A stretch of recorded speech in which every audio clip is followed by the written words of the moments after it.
Hi மக்களே, அஸ்ஸலாமு அலைக்கும். எல்லாரும் எப்படி இருக்கிறீங்க? இன்றைக்கு நம்ம சீனிக்கிழங்க வச்சு ஒரு ஹெல்த்தியான பாயாசம் எப்படி பண்ணலான்னு பார்க்கலாம். அதுக்கு ஃபர்ஸ்ட் சீனிக்கிழங்க நல்லா தோலை சீவி துருவி எடுத்து வச்சுக்கிட்டேன். இப்போ ஒரு பாத்திரத்தில் ஜவ்வரிசி ஆட் பண்ணி அது கூட கொஞ்சம் தண்ணியும் ஆட் பண்ணிட்டு நல்லா கொதிக்க வச்சுக்கிடலாம். இப்போ இன்னொரு சைடில் 1.5 கப் பாலுக்கு 3/4 கப் தண்ணி ஆட் பண்ணி நல்லா கொதி வந்ததும் நம்ம சீனிக்கிழங்க ஒன்றா ஆட் பண்ணிக்கிடலாம். ஆட் பண்ணி நல்லா அது பாயில் ஆகட்டும். பால் கொஞ்சம் நல்லா வத்தி வந்ததும் நம்ம இங்கே காய்ச்சி வச்சிருந்த ஜவ்வரிசியும் ஒன்றா ஆட் பண்ணிக்கிடலாம்.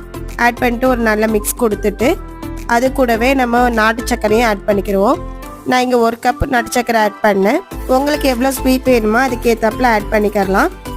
ஆட் பண்ணிட்டு இப்போ நம்ம அந்த தனியாக எடுத்து வச்சுட்டு இன்னொரு பாத்திரத்தை எடுத்து அதில் ஒரு 2 டேபிள் ஸ்பூன் கீ ஆட் பண்ணிட்டு அது கூடவே கேஷ்யூவும் ஆட் பண்ணிக்கலாம்.